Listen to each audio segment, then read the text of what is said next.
나는 선한 목자라 라는 제목으로 하나님의 말씀 전하도록 하겠습니다. 여러분, 다음에 보이시는 이 이미지가 무엇을 나타내는 것이라고 생각이 되십니까? 이것은 지하 묘지인 카타콤의 위치를 알려주는 이미지입니다.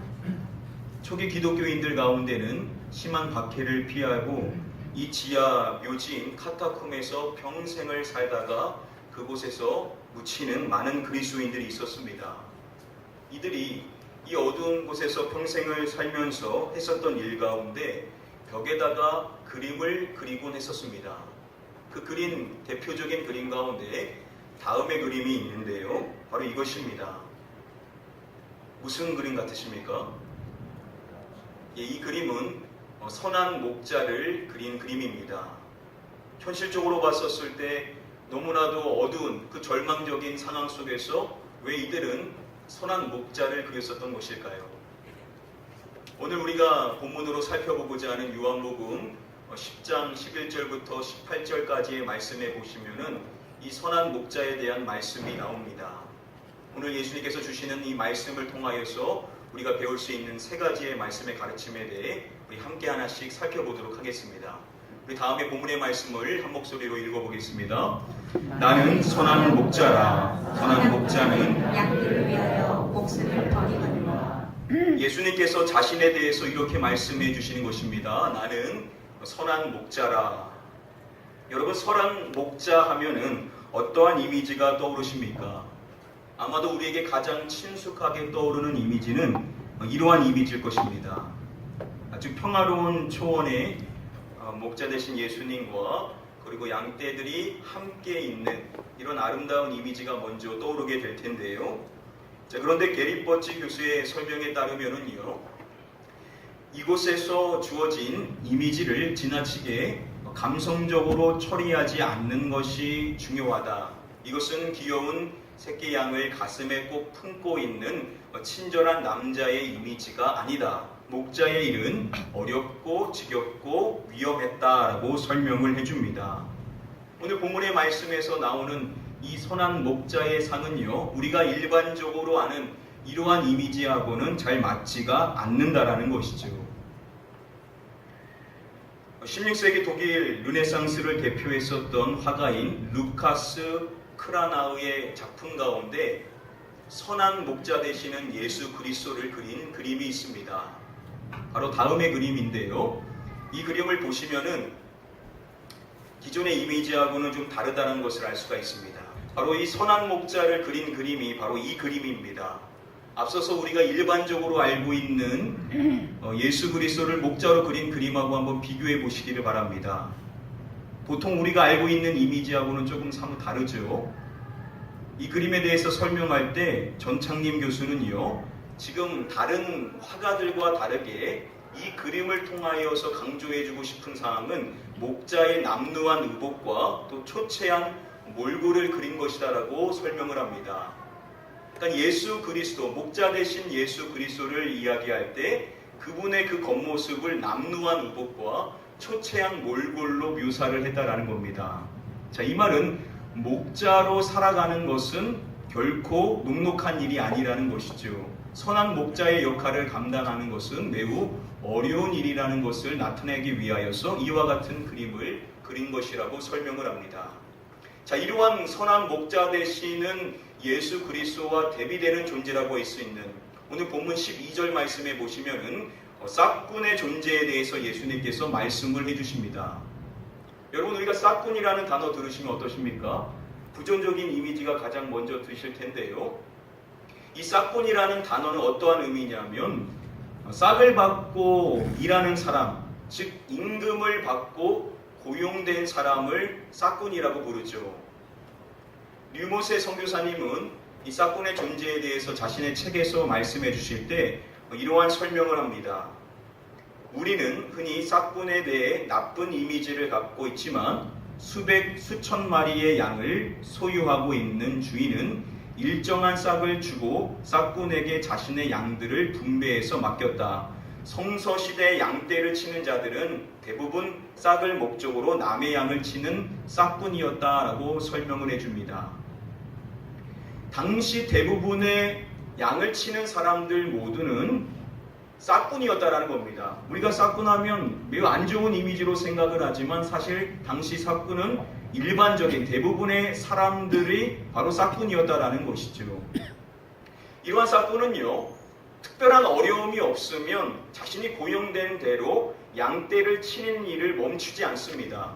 그러니까 위험한 일이 있지 않고는 자신이 맡겨진 그 일로서 기꺼이 양들을 돌보고 그래서 그에 따른 대가를 받으려고 하는 일반적인 사람인 것입니다. 자, 그런데 그러한 존재들에 대해서 예수님께서 말씀하실 때 그들이 누가 오는 것을 보면이라고 말씀해 주시죠. 이리가 오는 것을 보면이라고 말씀해 주십니다. 양떼들의 천적이라고 할 수 있는 이리 한 마리가 오게 되는 것을 보게 되었었을 때 싹꾼은 어떻게 한다라고 말씀하시냐면 양을 버리고 달아나나니라고 말씀을 해주십니다. 그전까지 양떼들을 잘 돌봤는데 이리가 오는 것을 보게 되었었을 때 싹꾼은 도망을 가게 된다라고 말씀을 해주시는 것입니다. 자, 이렇게 싹꾼이 도망하게 되는 것에 대해서 류모사 성교사님은 설명하기를 이들은 위험한 광야에서 홀로 수십 마리의 양을 쳤기 때문에 갑자기 야생동물의 공격을 받아도 책임이 없었다. 늑대가 나타날 경우 자신의 목숨을 부지하기 위해 양들을 버리고 도망가는 게 이들에게는 지극히 자연스러운 반응이었다라고 설명을 해줍니다. 자, 우리는 싹꾼이 도망하는 거 비난하고 어떻게 그럴 수 있는가라고 생각할지 모르지만 사실 당시 싹꾼들에게 이리가 오게 되었을 때 도망하는 것은 자연스러운 반응이었다라는 겁니다.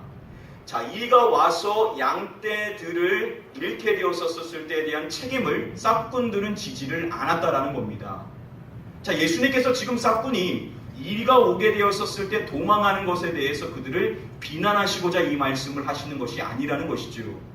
그래서 예수님의 말씀을 한번 보시면은요, 싹꾼은 목자가 아니요 라고 말씀을 해주십니다. 여러분, 싹꾼은 목자가 아니라는 겁니다. 왜 싹꾼이 이리가 왔을 때 도망하냐면 바로 그는 목자가 아니기 때문에 양들을 버려두고 도망할 수밖에 없는 존재라는 것입니다.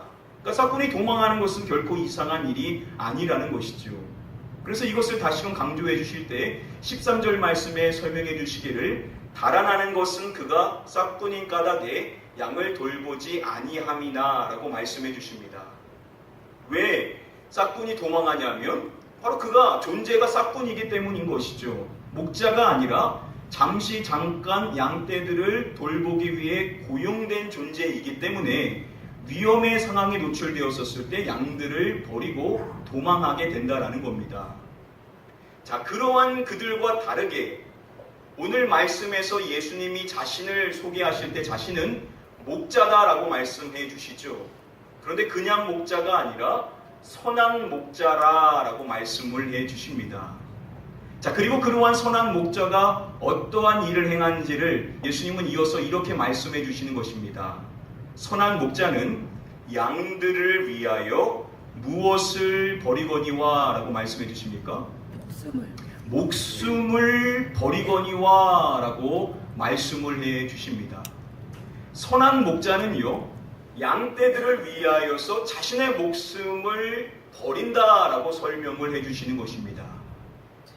예수님께서는 다음의 본문의 말씀에서는 직접적으로 자신에 대해서 이렇게 말씀하십니다. 나는 양을 위하여 목숨을 버리노라 라고 말씀을 해주십니다. 예수님께서는 양을 위하여서 자신의 목숨을 버리신다라는 것입니다. 예수님께서 자신의 목숨을 버리신다라는 이 말씀은 17절과 18절 말씀에서도 반복하여 나오는 것을 볼 수가 있습니다. 그러니까 예수님이 강조해 주시는 중요한 사항은 무엇이냐면 선한 목자는 자신의 목숨을 버리는데 바로 자신이 그렇게 한다라는 것을 반복하여 강조를 해 주시는 것입니다. 바로 예수님께서 말씀해 주시는 양떼를 위하여서 자신의 목숨을 버리신다라고 말씀해 주신 이것은 결국 무엇을 말씀해 주시는 것이냐면 장차 있을 십자가의 사건, 바로 자신이 십자가에서 죽게 되실 것에 대하여서 말씀해 주시는 것입니다. 예수님께서는 선한 목자 되시는데 그 선한 목자의 중요한 상이 무엇이냐? 바로 목숨을 내어주는 것인데 예수님께서는 바로 십자가에 달려 죽으심으로 말미암아 자신이 선한 목자이라는 것을 명확하게 증명해 주시는 것이다 라고 말씀을 해주시는 것입니다. 이렇게 예수님이 자신이 목자다라고 말씀해 주시는 이 말씀과 더불어서 우리가 몇 가지 살펴보아야 될 말씀이 있습니다. 신약 성경에 보면 예수님을 목자로 소개하는 두 절의 말씀이 있습니다. 먼저 히브리서의 말씀에 그러한 요절이 나오고요. 그리고 베드로 전서의 말씀에도 그러한 말씀이 나옵니다. 먼저 히브리서의 말씀에 예수님을 양들의 큰 목자다라고 이야기하고요. 베드로 전서의 말씀에서는 예수님을 너희 영혼의 목자라고 소개를 해줍니다. 먼저 히브리서의 말씀을 보시면 양들의 큰 목자이신 우리 주 예수라고 이야기를 합니다. 자, 그런데 그러한 예수님에 대해서 이야기할 때 언약의 피에 대해서 연결해서 이야기를 해주죠.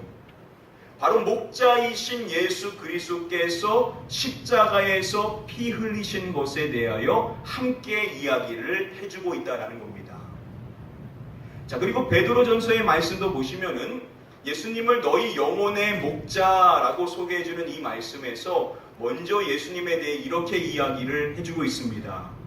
친히 나무에 달려 그 몸으로 우리 죄를 감당하셨으니 라고 말씀해 주죠. 바로 목자 되시는 예수 그리스도께서 십자가에 달려 죽으신 것에 대하여 함께 이야기를 해주는 것입니다. 우리의 선한 목자 되시는 예수 그리스도는 우리를 위하여서 생명을 버리심으로 말미암아 우리를 살려주신, 우리를 생명으로 인도해 주신 분이시다 라는 공통적인 이야기를 해주고 있는 것입니다. 바로 그것을 예수님이 우리에게 말씀해 주십니다. 우리의 선한 목자는 한 분밖에 없는데 그 유일한 선한 목자 되신 예수 그리스도는 바로 저와 여러분들을 위하여서 자신의 목숨을 버리심으로 말미암아 우리를 살리시고 우리를 생명으로 인도해 주신 유일한 목자가 되신다라고 저와 여러분들에게 말씀해 주시는 줄 믿습니다. 저와 여러분들의 인생의 삶은 바로 이 목자 되시는 예수 그리스도 이 한 분만을 따라 살아가는 저와 여러분들 되시기를 주님의 이름으로 간절히 축복하며 축원드립니다. 우리 다음에 본문의 말씀을 함께 한 목소리로 읽어보도록 하겠습니다. 나는 선한 목자라. 나는 내 양을 알고 양도 나를 아는 것이. 예수님께서는 다시 한번 나는 선한 목자라 라고 말씀해 주십니다. 이미 11절 말씀에 자신이 선한 목자다라고 말씀해 주셨는데 또다시 이것을 반복하여 강조를 해주시는 것입니다.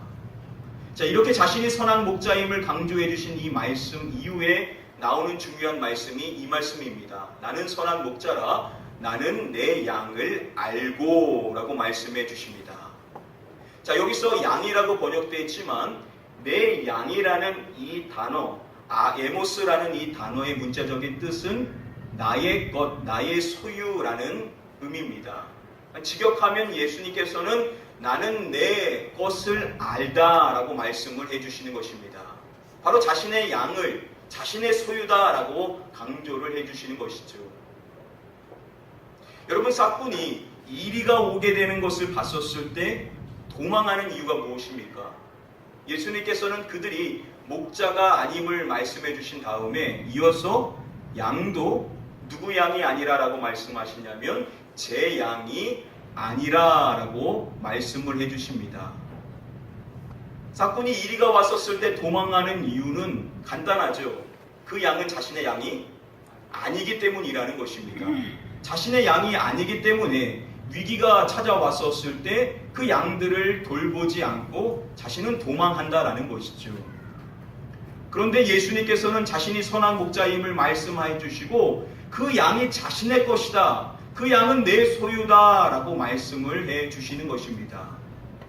이렇게 자신의 소유 되시는 예수 그리스도께서 그 양떼들을 위하여 하시는 일이 뭐냐면 바로 자신의 목숨을 버리시는 것, 그 양들을 위하여 자신의 목숨을 내놓으신다라고 예수님께서는 말씀을 해 주시는 것입니다. 이렇게 오늘 본문의 말씀 요한복음 10장 11절부터 18절까지의 말씀의 전체적인 내용을 보시면은 11절부터 15절까지 그리고 17절과 18절 말씀을 보시면은 하나의 공통된 흐름으로 말씀이 이어집니다. 즉 선한 목자 되시는 예수 그리스도는 목숨을 버리신다라는 것이죠. 이렇게 이 말씀이 전체적으로 하나의 흐름으로 잘 이어지게 되는데 그 중간에 몇 절의 말씀이 지금 빠져 있습니까? 16절의 말씀이 지금 빠져 있는데요. 이 16절 말씀을 빼면 이 말씀이 공통되게 잘 흘러가게 됩니다. 자, 그런데 갑자기 예수님께서 지금의 이 말씀의 흐름과는 잘 맞지 않는 것과 같은 16절의 말씀을 더불어서 해주시고 계십니다. 우리 중요한 말씀인데요. 우리 같이 한번 다음의 말씀 함께 읽어보도록 하겠습니다. 또 이 우리에게 들지 아니한 다른 양들이 내게 있어 내가 인도하여야 할 터이니 그들도 내 음성을 듣고 한 무리가 되어 한 목자에게 있으리라. 또 이 우리에 들지 아니한 어떠한 양들이 내게 있어 라고 말씀해 주시죠. 다른 양들이 내게 있어 라고 말씀을 해 주십니다. 자, 예수님이 갑자기 하시는 말씀이 이 우리에 들지 아니한 다른 양들이 자신에게 있다라고 말씀을 하시는 것입니다. 여러분, 목자는 우리 안에 들어와 있는 자신의 양떼들만을 돌보면 되는 것이죠. 그런데 선한 목자 되시는 예수님은 하시는 말씀이 그 우리 안에 들어있는 양들뿐만 아니라 그 우리에 들어있지 않은 다른 양들 또한 나에게 있다라는 이러한 말씀을 꺼내시는 것입니다. 그리고 그런 그들에 대해서 예수님이 뭐라고 말씀하시냐면 내가 인도하여야 할 터이니 라고 말씀을 해주십니다. 여기서 이 터이니 라고 이 번역이 된 이 헬라어 데이라는 이 단어의 문자적인 뜻은 반드시 뭐뭐해야 한다라는 뜻입니다. 예수님이 하셔야 될 신적 명령의 선언을 이야기할 때 쓰시는 단어가 바로 이 데이라는 단어입니다. 즉 예수님께서는 우리 안에 들어있는 그 양들을 인도할 뿐만 아니라 그 우리 안에 들어있지 않은 다른 양들도 반드시 인도해야 된다. 그것이 자신의 사명이다라고 말씀을 해 주시는 것입니다. 자, 그렇다면 예수님이 반드시 인도하셔야만 한다라고 말하는 이 다른 양들은 누구를 지칭하는 것이냐는 거죠.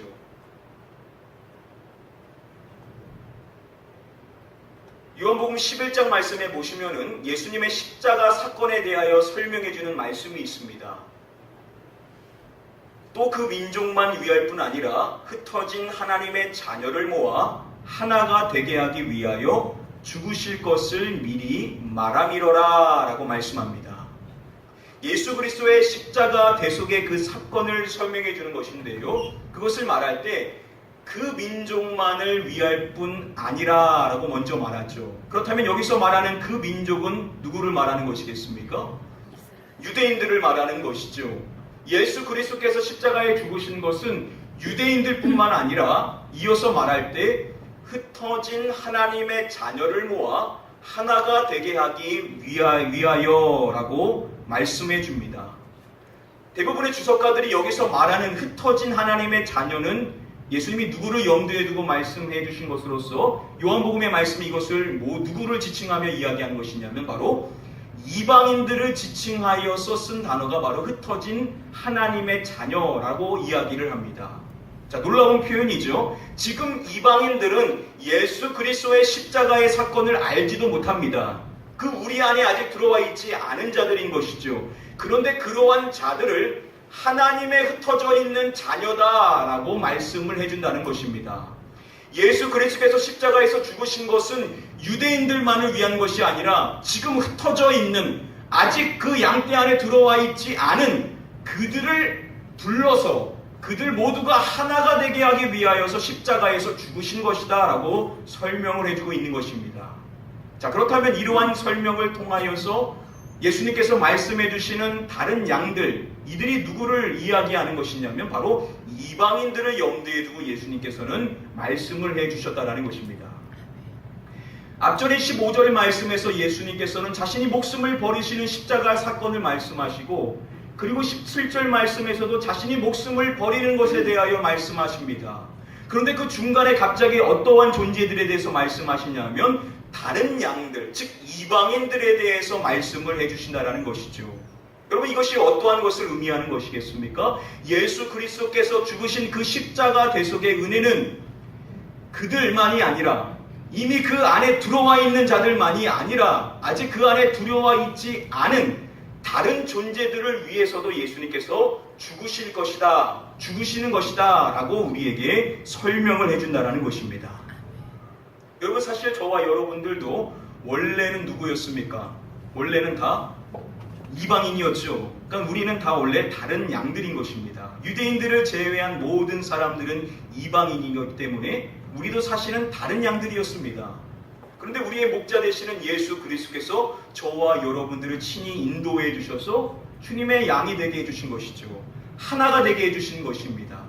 자, 이렇게 주님의 인도를 통하여서 주님의 양이 된 우리가 쉽게 빠지게 되는 오류가 있습니다. 그것이 무엇이냐면, 우리가 들어오게 된 이 경계를 강화시켜서 우리만 이 무리 안에서 살 수 있게 하고자 하는, 우리만 즐겁게 살고 우리만 행복하게 살고 우리만 서로 돕고 잘 살려고 하는 폐쇄적인 생각을 갖게 되기가 쉽습니다. 자, 그런데 중요한 것은 뭐냐? 우리의 목자 되시는 예수 그리스도의 관심은 그 우리 안에 들어있는 우리뿐만 아니라 또한 누구에게 그 관심이 있다는 것입니까? 다른 양들에게도 그 관심이 예수님께는 있다라는 것이죠. 목자 되시는 예수 그리스도는 아직 그 우리 안에 들어와 있지 않은, 자신의 양떼로서 살아가지 못하고 있는 자들을 자신에게로 인도해 주시기를 원하시는 마음이 또한 동시에 있다라는 것입니다. 그러니까 성숙한 주님의 양이라고 한다면 우리가 받은 바 그 은혜, 누리고 있는 그 은혜만을 감사하며 살아가는 것이 아니라 목자의 관심이 쏠려 있는, 아직 주님의 양이 되지 못하고 살아가고 있는 잃어버린 주님의 양이라고 할 수 있는 세상 사람들, 그들에게 나아가서 우리도 먼저 받은 바 그 은혜를 그들에게 전하고 그들을 예수님께로 인도하는 자로서 우리가 살아가도록 우리는 부름받은 자인 줄 믿습니다. 사랑하는 성도님들, 저와 여러분들이 받은 바 이 은혜, 주님의 목자로서, 주님의 목자 되셔서 우리의 삶을 인도해 주시는 이 삶을 우리만 살아갈 것이 아니라 아직 그 은혜를 모르는 사람들에게 가서 이 주님을 전하고 그들도 주님 앞에 나올 수 있도록 주님의 사랑을 나타내며 살아가는 저와 여러분들 되셔야 될 줄 믿습니다. 우리 마지막으로 다음의 본문의 말씀 함께 한 목소리로 읽어보도록 하겠습니다. 이를 내게서 빼앗는 자가 있는 것이 아니라 내가 스스로 버리노라. 나는 버릴 권세도 있고 다시 얻을 권세도 있으니 이 계명은 내가 아버지에게서 받았노라. 예수님께서는 이를 내게서 빼앗는 자가 있는 것이 아니라 내가 스스로 버리노라 라고 말씀을 해주십니다. 자신의 목숨을 버리는 것에 대해서 설명하실 때 이를 내게서 빼앗는 자가 있는 것이 아님을 먼저 말씀해 주시죠. 예수님이 목숨을 버리시는 것은 수동적으로 빼앗기는 것이 아니라는 겁니다. 그리고 하시는 말씀이 내가 스스로 버리노라 라고 말씀을 해주십니다. 예수님께서 목숨을 버리시는 것은 다른 사람이 자신을 그렇게 만들어서 하는 것이 아니라 자신이 스스로 선택하는 것이다 라고 밝혀주시는 것이죠. 쉽게 말하면 예수님께서 십자가의 사건을 당하시는 것이 아니라 자신이 십자가를 선택해서 그 십자가를 스스로 지는 것이다 라고 설명을 해주시는 것입니다. 예수님을 배반한 예수님의 제자 가운데 가룟 유다가 예수님을 잡기 위하여서 로마 군대 병정들과 성정 경비병들 엄청나게 많은 숫자를 끌고 예수님 한 분을 잡기 위하여서 오게 됩니다. 자, 그렇게 수많은 사람들이 무기를 들고 예수님을 잡기 위하여 와서 예수님이 누군지를 물었었을 때 예수님께서 그들에게 말씀해 주십니다. 예수께서 그들에게 내가 그니라 하실 때 예수님이 당당하게 내가 그다 라고 말씀을 해주신 것입니다. 자, 그때 그들이 어떻게 되었다라고 성경은 말하냐면 그들이 물러가서 땅에 엎드려지는지라 라고 말씀합니다. 자, 예수님께서 내가 그니라 라고 말씀해 주셨을 때 무기를 들고 왔었던 그 수많은 사람들이 어떻게 되냐면 다 넘어지게 된 겁니다. 예수님의 그 말씀이 딱 떨어졌을 때 예수님을 잡기 위하여 왔었던 수많은 사람들이 쓰러질 수밖에 없었다라는 겁니다. 이게 뭘 말하는 겁니까? 예수님께서 십자가의 사건 앞에 나아가는 것은 그들이 끌고 가는 것이 아니라는 것이죠. 예수님이 스스로 선택해서 가시는 것임을 단적으로 나타낸 사건이 바로 이 사건입니다. 그래서 예수님이 이것에 대해서 말씀하실 때 어떠한 단어를 쓰시냐면 권세라는 단어를 쓰십니다. 말씀해 보시면은 나는 버릴 권세도 있고 다시 모할 권세도 있으니 라고 말씀하시냐면 다시 얻을 권세도 있으니 라고 말씀하십니다. 자, 버리는 권세는 뭘 이야기하는 것이겠습니까? 십자가의 사건에 대해서 말씀하시는 것이죠. 그게 권세라는 겁니다. 내가 권세가 있어서 버린다는 겁니다. 그런데 중요한 것은 그것을 버리는 권세만 말씀하시는 것이 아니라 다시 얻을 권세에 대해서도 말씀하십니다. 그러면 다시 얻을 권세라는 것은 뭘 지칭하는 것이겠죠? 바로 부활의 사건에 대하여서 예수님께서는 말씀을 하시는 것입니다. 17절 말씀해 보시면 이미 내가 다시 얻기 위함이니 라는 말씀을 해주셨습니다. 그러니까 자신의 부활에 대하여서 이미 십자가 사건과 연결해서 이 말씀을 해주신다는 것이죠. 자, 예수님이 마지막으로 강조해 주시는 것은 무엇이냐? 자신이 목숨을 버리는데 그 버림이 끝나는 것이 아니라는 것이죠. 다시 얻는 것, 다시 얻을 권세에 대해서 말씀해 주심으로써 예수 그리스도의 그 십자가 사건과 더불어 동시에 강조하시는 것이 무엇이냐? 그 십자가와 부활에 대하여서 예수님께서는 함께 말씀을 해 주신다는 것입니다. 복음의 핵심 두 가지가 무엇입니까? 십자가와 부활이죠. 부활이 없으면 사실 십자가도 온전한 의미를 가질 수가 없는 것입니다. 여러분, 카타콤의 그 칠 같은 어둠에서 그들이 선한 목자를 그렸었던 이유가 무엇일까요? 선한 목자는 자신들을 위하여서 목숨을 버리시고 끝난 것이 아니라 다시 부활하심으로 말미암아 우리에게 그 동일한 부활의 소망을 주신 그분이 바로 우리의 목자가 되신다는 사실, 그것이 그들에게 위로가 되고 힘이 되었었을 것입니다. 저희도 마찬가지입니다. 저와 여러분들의 인생의 삶에 얼마나 많은 어려움과 근심과 고통의 문제들이 있습니까? 우리가 여러분 이 세상에서 사는 것이 끝이라고 한다면 우리가 믿음으로 살아가는 것이 과연 온전한 의미가 있을 수 있겠냐는 것이죠. 그러한 우리에게 예수님께서는 부활의 소망을 말씀해 주심으로 말미암아 우리의 인생이 여기서 끝나는 것이 아니라 다음 생이 있고 그 영원한 삶이 있다라고 저와 여러분들에게 말씀해 주시는 줄 믿습니다. 아멘. 이 부활의 소망을 가지시고 아멘. 예수 그리스도의 우리의 목자 되신 예수 그리스도 그분만을 의지하고 따라 나가시는 저와 여러분들 되시기를 주님의 이름으로 간절히 축복하며 축원드립니다. 아멘. 말씀을 맺도록 하겠습니다. 오늘 요한복음의 말씀, 우리의 목자 되시는 예수 그리스도, 나는 선한 목자라 라고 말씀해 주신 이 요한복음 10장 11절부터 18절까지의 말씀, 우리가 세 가지의 말씀의 가르침으로 유학해 볼 수가 있습니다. 먼저 첫 번째로 예수 그리스도께서는 십자가에서 죽으시고 부활하셨다라는 복음의 핵심의 내용을 우리에게 첫 번째로 말씀해 주십니다. 자, 그리고 우리를 위해서 죽으시고 부활하신 그분이 우리의 누구시냐? 우리를 인도해 주시는 선한 목자가 되신다라고 우리에게 두 번째로 가르쳐 주시는 것입니다. 그리고 우리에게 마지막 세 번째로 가르쳐 주시는 사항은 예수님은 우리만을 인도하시고 우리만의 목자가 되시기를 원하시는 것이 아니라 아직 그 우리 안에 들어와 있지 않은 다른 존재들, 즉 세상의 사람들 역시도 인도해 주시기를 원하신다는 것. 예수님께서는 그대의 선한 목자 또한 되시기를 원하시기 위하여 십자가에서 죽으셨다라는 것, 그리고 부활하셨다라는 것을 우리에게 세 번째로 말씀해 주십니다. 사랑하는 성도님들, 저와 여러분들이 이 세상을 살아갈 때 저와 여러분들을 위해서 죽으시고 부활하신 우리의 선한 목자 되신 예수 그리스도, 그분만을 쫓아 살아가고, 그리고 우리만 이 은혜를 누릴 것이 아니라 아직 그 은혜를 모르고 살아가는 세상 사람들에게 그 예수 그리스도를 소개하고 전하는 저와 여러분들 되시기를 주님의 이름으로 간절히 축복하며 축원드립니다. 우리 이 시간에 찬양하실 때 우리 한번 이 찬양으로 함께 한번 고백하며 결단하기를 원합니다. 선하신 목자, 날 사랑하시는 분, 주 인도하는 곳 따라가리. 우리 함께 한번 소원하는 마음, 네, 사모하는 마음으로 함께 찬양하겠습니다. 선하신 목자, 선하신 목자, 날 사랑하는 분, 주 인도하는 곳 주의 말씀을 나 듣기 위하여 주 인도하는 곳 마련해. 나 선하신 목자, 날 사랑하는 분, 주 인도하는 곳 따라가리. 주의 말씀을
주님, 우리의 선한 목자 되신 예수 그리스도, 우리를 위하여 생명을 버리시고 부활하신 예수 그리스도 그분만을 쫓아 살아갈 수 있는 우리의 삶이 될 수 있도록, 또한 아직 그 은혜를, 그 사랑을 모르고 살아가는 우리 주변에 있는 영혼들, 우리가 그들에게 나아가 그 사랑을 전하며 그들도 함께 한 목자 되신 예수 그리스도의 앞에 나와 주님을 믿고 의지하며 그 은혜 안에 살아갈 수 있는 자들 될 수 있게 해달라고 하나님, 우리를 사용하여 주시옵소서. 우리 사모하는 마음으로 함께 한번 등손합심하여 기도하겠습니다. 기도합니다. 아버지 하나님, 이 시간 우리의 선한 목자 되신 예수 그리스도 그분만을 믿고 의지하며 살아가는 삶이 될 수 있기를 원하며 기도합니다. 우리의 목자 되신 주님께서 우리를 위하여 서주시고 부활하심으로 말미암아 우리에게 생명을 인도하시고 우리에게 영생을 허락해 주신 은혜를 감사합니다. 우리가 이 은혜를 우리만 누릴 것이 아니라 주님께서 아직 그 은혜 안에 들어와 있지 못한 다른 양들을 염두에 주시고 그들을 목자로서 인도해 주시고자 하시는 주님의 그 마음을 우리가 헤아릴 수 있기를 원하며 기도합니다. 하나님, 우리를 사용하여 주셔서 아직 그 은혜를 모르는 자들에게 우리가 다가가 그 사랑을 전하게 해주시고 그들도 한 목자 되신 예수 그리스도 앞에 나와 믿음으로 우리를 누릴 수 있도록 하나님, 우리를 통하여 주님의 목자 되신 은혜를 나타내 주시옵소서.